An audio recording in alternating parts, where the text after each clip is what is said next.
A small-town cafe becomes the stage for a brutal moment of humiliation when a poor, exhausted waitress accidentally spills coffee on a cruel customer. Her plea, raw, trembling, cuts through the noise. "Please, don't kick me. I'm already hurt." No one moves, except for a quiet man in the corner who sees what others ignore. Beneath his modest clothes hides the heart of a CEO, an observer testing the soul of his own company. The story unfolds through kindness disguised as weakness and strength revealed in compassion. Tell us where you are watching from by commenting your location in the comment section to let us know how far we are sharing kindness in the world. The morning rush always hit before sunrise at Benny's Diner.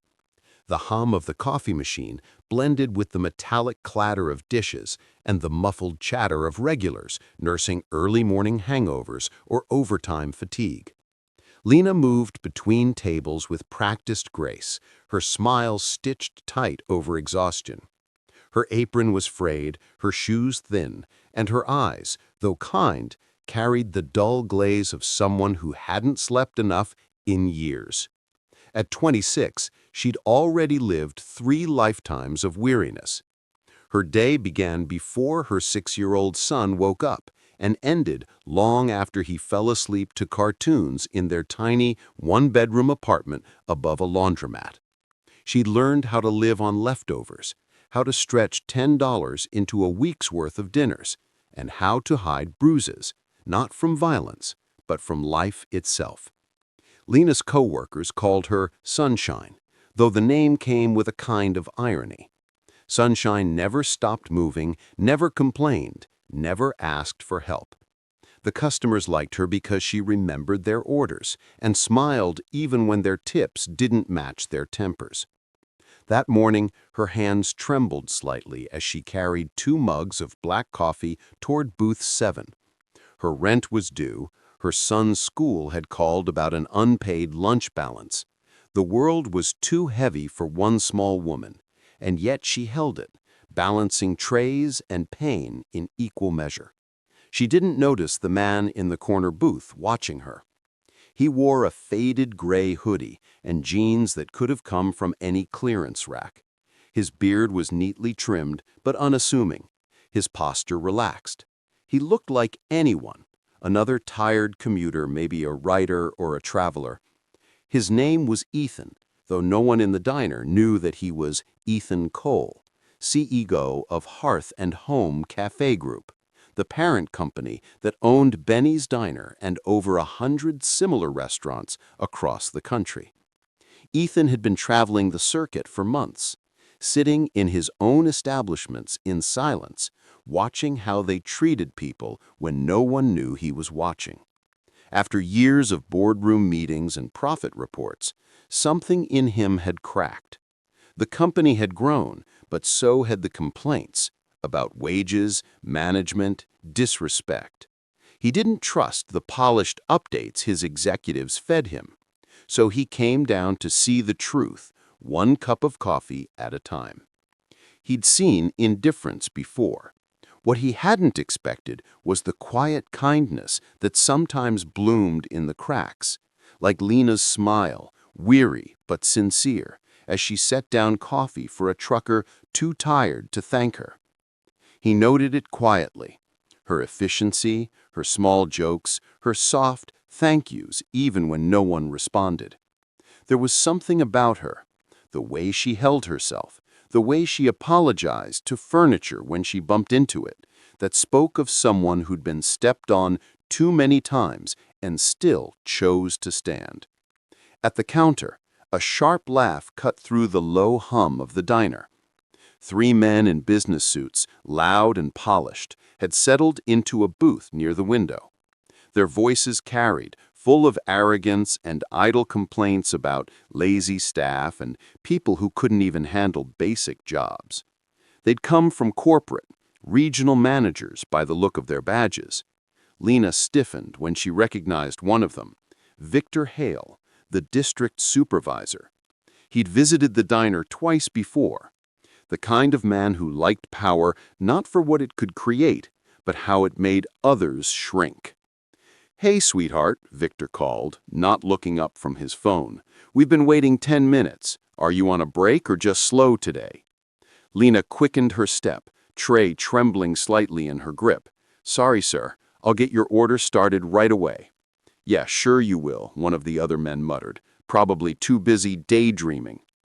Ethan watched, jaw tightening.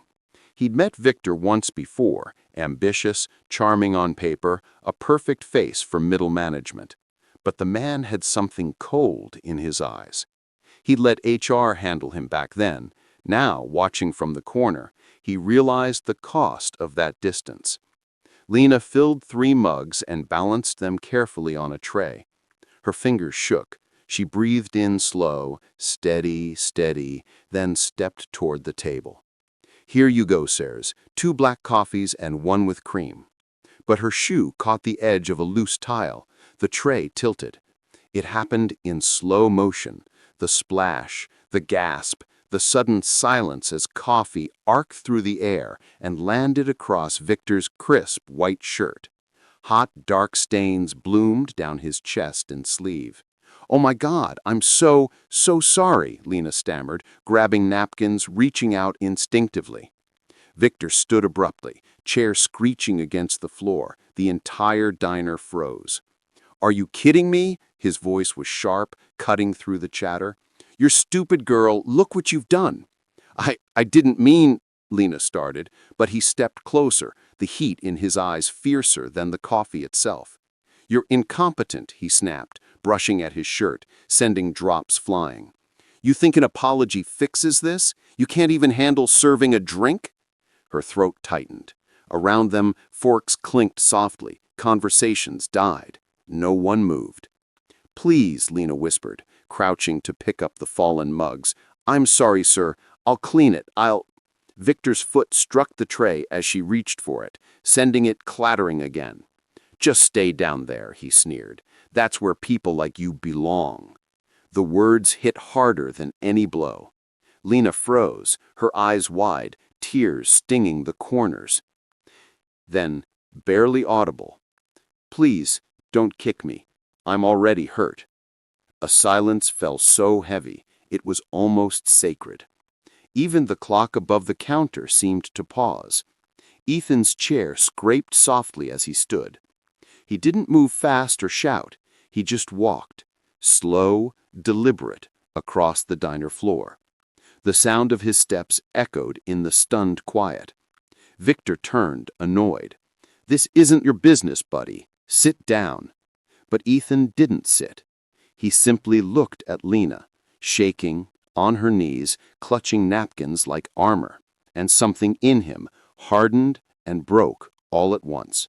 It wasn't rage, it was something quieter, sadder, like the realization of how long he'd let people like Victor exist unchecked in his company, wearing his logo on their shirts.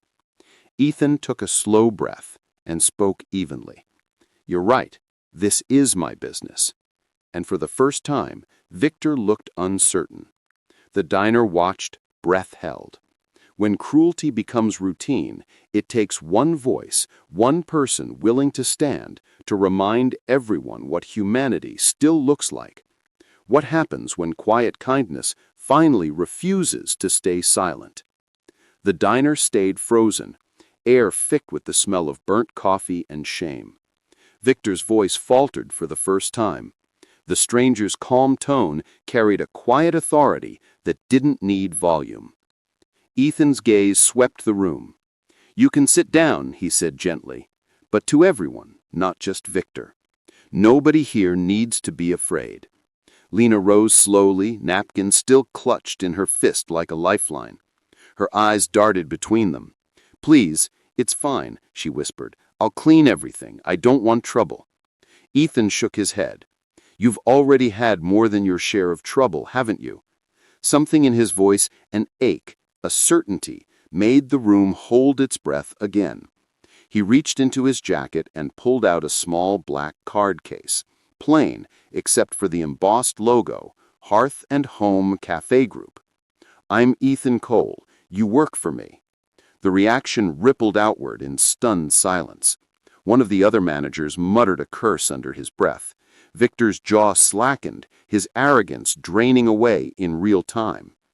"I come to my stores to see how they treat people, not the customers, the people who serve them." No one spoke. Even the cook leaned against the pass-through window, listening. Ethan turned to Lena. "How long have you worked here?" She managed. Her voice shook. "Almost 3 years, part-time, mostly nights." "Benefits?" She gave a small, bitter laugh. "No, sir." He nodded slowly, absorbing the weight of that answer. "Do you like working here?" Lena hesitated. "I like helping people. I like when someone smiles back." Ethan's expression softened. "That's a better reason to work than most CEOs remember."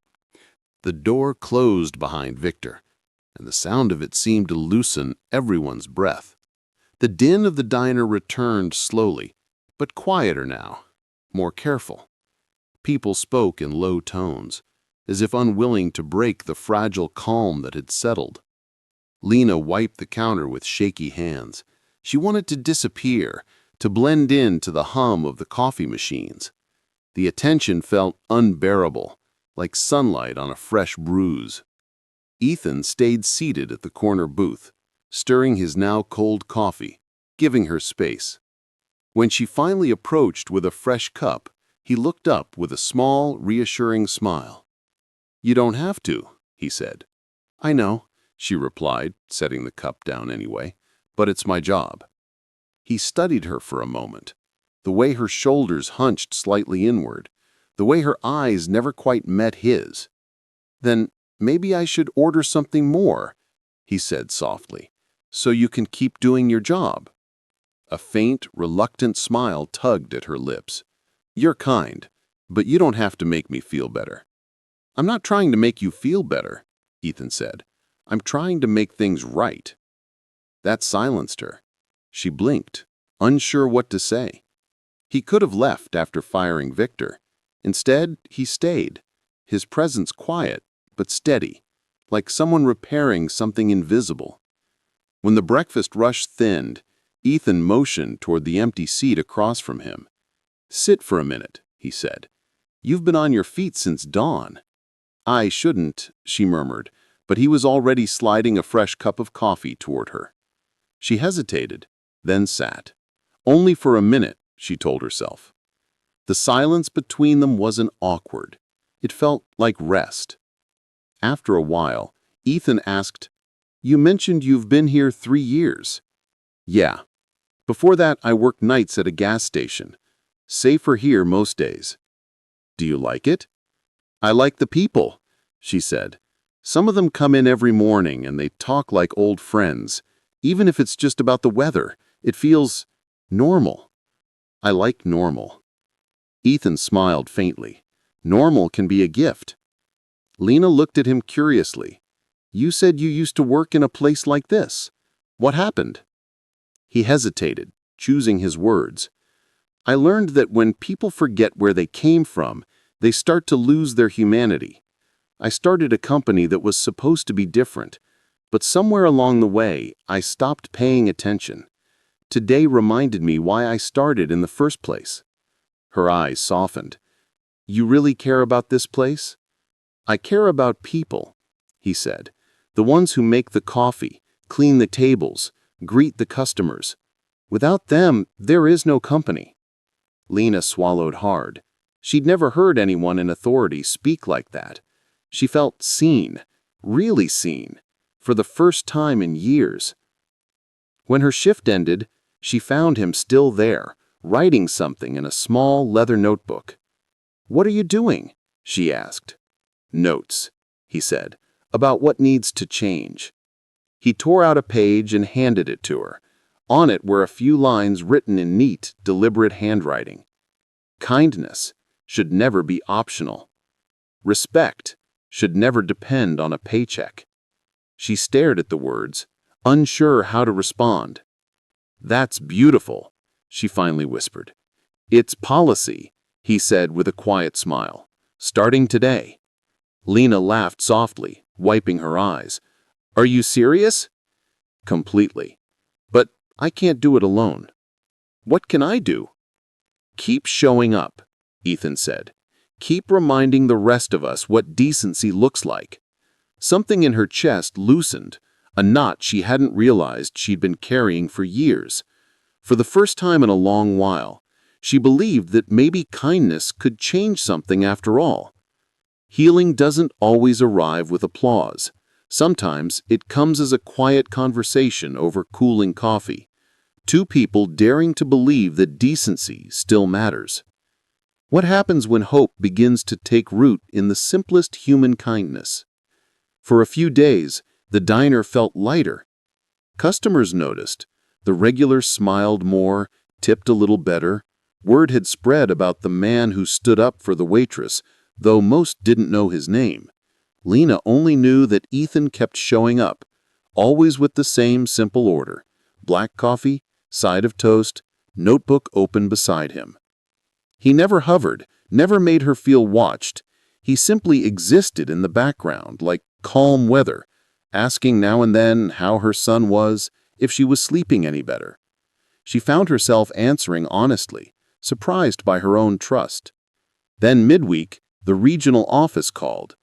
The new acting manager, a nervous man named Greg, arrived with a clipboard and the tense energy of someone afraid to do the wrong thing. He'd heard rumors about the incident and was desperate to fix optics. He cornered Lena near the back hallway. "So, you're the waitress from the coffee thing," he said. "Corporate is very sensitive about PR right now. I need you to sign this statement." She glanced at the paper. It said the incident had been a misunderstanding and that management responded appropriately and that she had no complaints. Her stomach turned. "But that's not true," she said quietly. Greg looked pained. "Lena, please. I just got this position. If you sign, it goes away. You keep your job. No one digs into anything." Her hands tightened around the pen.